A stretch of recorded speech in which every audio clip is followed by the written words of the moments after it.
Hi everyone, Drecky here, and this is a review of the Hamswan 4K action camera. You can't see it, but I'm doing 4K in air quotes because calling it 4K is a stretch. The video quality and the build quality of this camera combine to make it an overall poor decision.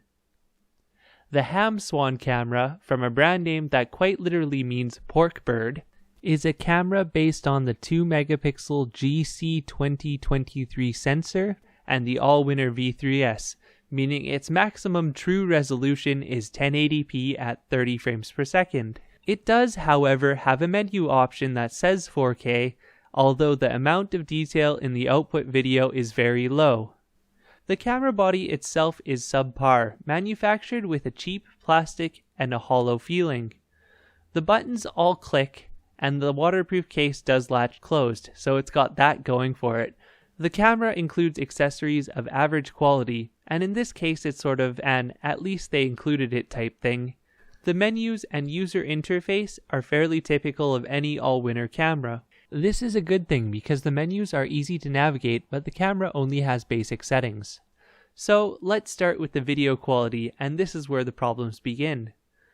1080p at 60 frames per second is a lie. The highest resolution this camera is capable of is 1080p at 30 frames per second. If you take the 60 frames per second video into any video editing software, you'll see that each frame is actually doubled, so it's really 30 frames per second being encoded as 60 FPS. The resulting drop in detail too makes it just not worth recording in this format. The same applies to 720p at 60 frames per second. It's really only recording at 30. And 720p 120 frames per second is really only recording at 720p 60. Since this processor is only capable of a maximum 1080p at 30 frames per second, the 2K and the 4K video is also a lie.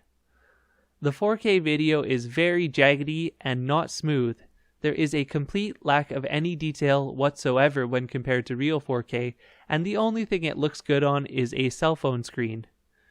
Even then, that's pushing it, since the video is jarring due to its low frame rate. Stick at 1080p 30 for the best results. The best results that this camera are capable of are still pretty bad.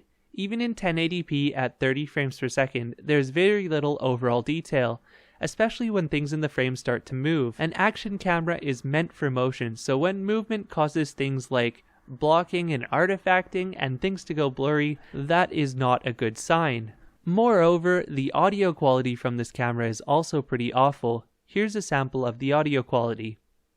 So here's a comparison between the Hamswan so-called 4K camera at 1080p 60 and a Firefly 8s. So here's a comparison between the Hamswan so-called 4K camera at 1080p 60 and a Firefly 8s.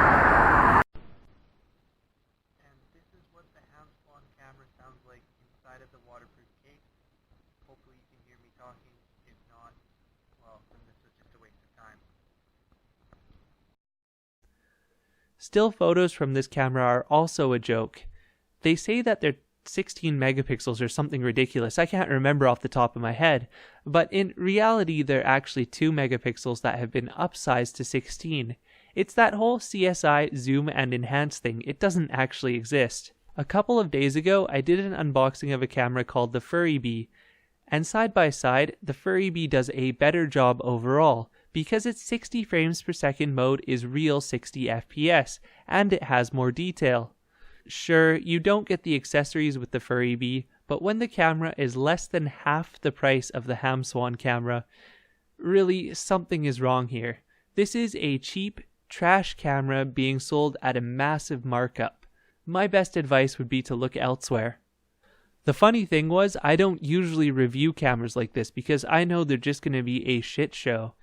The reason that I ended up reviewing this is Hamswan emailed me several times asking for a review, so I figured, well, I guess they really wanted my honest opinion. They actually blatantly asked me to give this a 5-star review on Amazon, and I told them that I would not do that. I would give them my honest opinion. They said that was fine, so here you are. And you know, I expected something better than this. I expected a real Allwinner V3, a processor that's capable of at least 1080p 60, but what we got was this. And this is disappointing. In this price range, there are several better options, most notably the Lightdow LD4000, the Furibee F60, or if you spend a little bit more money, the SooCoo C30. Thanks for watching. Visit TrekkyTech.com for more.